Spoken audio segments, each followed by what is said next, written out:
चलो भाई देखो अब मैं क्या करता हूँ। पूरे प्रोसेस में आपने गिनाया कि क्या क्या हो रहा है, लेकिन किसी एक ने भी बोला कि आज एक मेरा जैसे कॉमन मैन बड़े आराम से बोलते हैं कि मैं भारतीय हूँ, I am an Indian, I am Bharat. ये आप में से कितने लोगों ने आज तक ये बोला? मेरे को सिर्फ ये बताइए। आप उनकी कमियां निकाल रहे हैं, लेकिन कोई भी एक नेता आज तक ऐसा आया जिसकी वजह से एक हिंदुस्तानी, आम हिंदुस्तानी मेरे जैसा 60 साल की मेरी उम्र हो गई, लेकिन वो ये खड़े होकर बोल सकता है कि मैं भारतीय हूँ? और कोई नेता मुझे पूरे इसमें अपने इतिहास में बता दीजिए जिसकी वजह से आपने ये लाइन बोलने की हिम्मत रखी। फंस गया सी इसे पार्टी की मीटिंग समझ के फंस क्यों? एक आम आदमी ने क्या नहीं बोलते थे मैं भारतीय? नहीं बोलते थे, डरते थे। अब अपने को थर्ड क्लास सिटीजन मानते थे। आप कहाँ मानते? चाहे आप यूएस चले जाइए, चाहे आप बाहर चले जाइए, आप अपने को थर्ड क्लास सिटीजन मानते थे। आपके साथ में थर्ड क्लास सिटीजन का व्यवहार होता था। अब आपको सिर्फ आंखों पे बिठाया जा रहा है। वो वजह क्या है? वो वजह यह है कि एक आदमी जो मूल्यों पे चल रहा है, देखिए 100% सच्चा कोई नहीं होगा, लेकिन टेढ़ी उंगली से घी निकलना पड़ेगा। अगर घी सीधी उंगली से नहीं निकल रहा, पुराने सिस्टम को, जो 60 साल पुराना सिस्टम है, उसको ठीक करने के लिए उंगली टेढ़ी करनी ही पड़ेगी। लेकिन टेढ़ी उंगली किस लिए कर रहे हैं? अपने लिए नहीं कर रहे, इस देश को आगे बढ़ाने के लिए कर रहे हैं। इस पॉइंट को आप भूल रहे हैं। आज तक कोई भी ऐसा आदमी बता दीजिए जो सिर्फ देश के लिए लड़ा हो, देश के लिए खड़ा हो और देश के लिए अड़ा हो।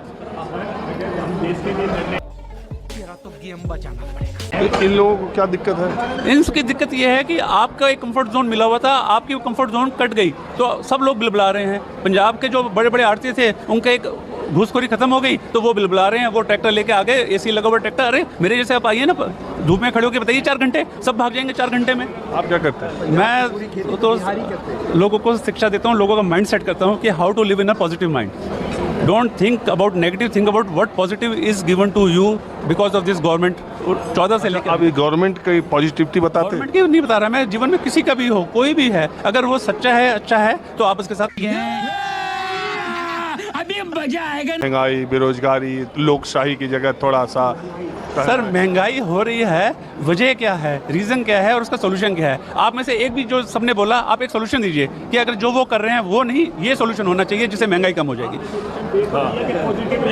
नहीं, पॉजिटिव रहें, साथ में कदम उठाइए जो आने वाले समय में आप कंट्रोल में रहें। पूरा विश्व इस टाइम पे रिसेशन में गुजरेगा, आने वाले 10 साल में वो डूब के खत्म हो जाएंगे कंट्री। आपकी कंट्री खड़ी रहेगी अपने पैरों पे। उसकी वजह क्या है कि कुछ नीतियां हैं जो कई लोगों को कड़वी लगेगी, लेकिन कुछ आदमी हैं, एक थिंक टैंक है जो उस नीतियों पे अड़ा हुआ है कि हमें आने वाले 10 साल का सोचना है, आज के लिए नहीं सोचना है, आने वाले 10। ये क्या सुन रहा हूँ? मैं कहूँगा पलटानो दौर का। लहर ये है कि एक के साथ एक खत्म क्यों की?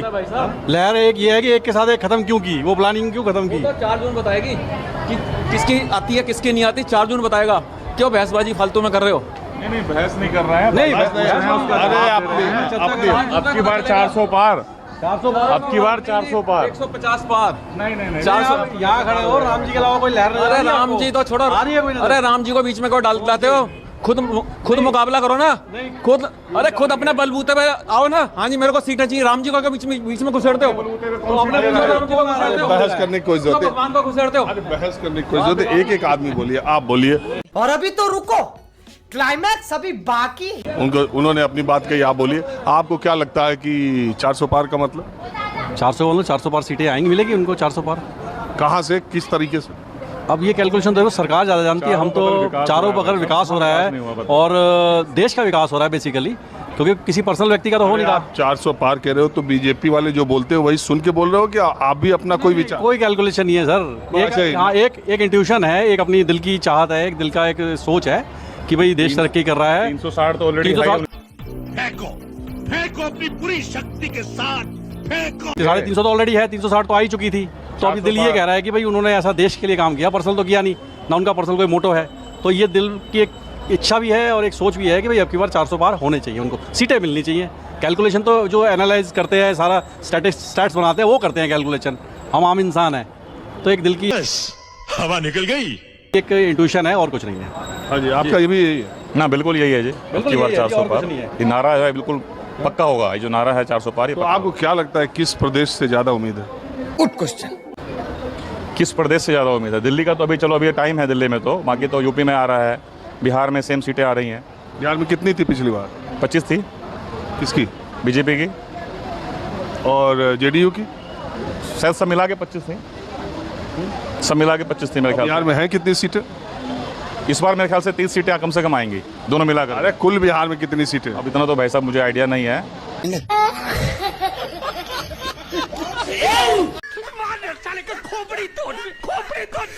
बाकी ये है कि पिछली बार 25 बढ़ेगी कहाँ कहाँ?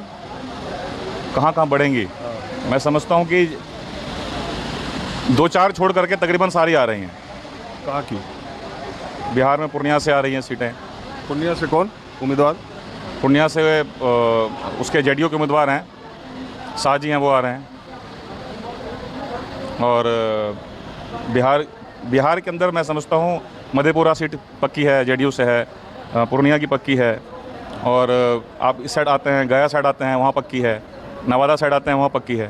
बंद करो, हाथ जोड़ के मैं मोदी साहब से गुजारिश करता हूँ।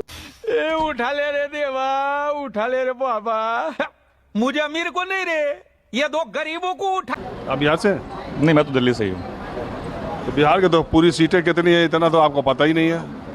तभी तो कह रहा हूँ, मैं दिल्ली से हूँ, मुझे पता है कि 25 सीटें पिछली बार 30 सीटें आएंगी। नहीं, आपने पूछा ना कितनी आई थी, तो मोटा मोटा हिसाब बता रहे हैं। अरे मैं मोटा मोटा पूछा, जब तक आप ये नहीं जानते कि किस राज्य में कितनी सीट है, तब तक आप ये कैसे बता सकते हैं कितनी आएगी कितनी बढ़ेगी? क्योंकि ज्यादा से ज्यादा ये मेरा क्या कर लेंगे भाई, मैंने बताइए क्या कर लेंगे। हमारा राजनीति में है ना बहुत ज़्यादा इंटरेस्ट है, मतलब बहुत उतना नहीं है कि भाई हम कैलकुलेशन एक एक करके बैठते रहे।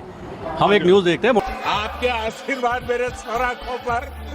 मैं जरा देश के सामने कुछ हकीकत बोलना चाहता हूँ, और मुझे विश्वास है मीडिया इस ऐसे विषयों पर जरा डिबेट कर ले।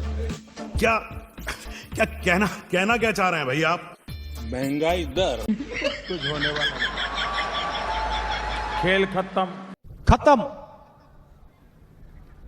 Bye bye, tata, goodbye, गया। तो मेरा आप लोग को आदाब और नमस्कार। मेरा नाम विजय है और आप लोग देख रहे हैं भगत लोल की वीडियो। तो आप लोग जो है वीडियो में देख चुके हैं पीछे कि बहुत सारे ऐसे लोगों का मानना है कि जो है मोदी जी के आने के बाद ही विकास हुआ है, इसके पहले विकास नहीं हो रहा था। 2014 के पहले विकास नहीं हो रहा था, और मोदी जी के आने के बाद अब विकास की गंगा बहुत तेज़ी से बह रही है। और आप लोग इस वीडियो में देख चुके हैं कि भाई साहब किस प्रकार से बता रहे हैं, लेकिन वहीं पे ये बताते हुए थक जा रहे हैं कि इनको जानकारी बिल्कुल क्लियर तो नहीं है। लेकिन इन लोगों का कहना है कि मोदी जी की सीटें इतना बढ़ेगी, लेकिन ये जानकारी नहीं है किस राज्य में कितनी सीटें हैं। फिर भी इन लोगों को लगता है कि मोदी जी जो है इतना सीट लेके आएंगे, और हर जगह से उनकी सीटें बढ़ रही हैं, लेकिन ज्ञान थोड़ा भी नहीं है। लेकिन फिर भी इनको लगता है कि मोदी जी ही इतनी सीटें लाएंगे जीत कर। तो ऐसे लोग जो सपोर्टर हैं, जो कि बीजेपी की भी बेइज्जती करवाते हैं, मोदी जी का भी नाक कटवाते हैं लोग जो है बोलकर, लेकिन इनको जानकारी घंटा भर की नहीं होती है, फिर भी ये लोग बोलते हैं। तो आप लोग इस वीडियो को देखने के बाद क्या लगा, आप लोग अपनी राय हमें ज़रूर बताएं कमेंट करके। हम आपके लिए इसी प्रकार की वीडियो बनाते रहेंगे अगर आप लोग हमें सपोर्ट करेंगे तो।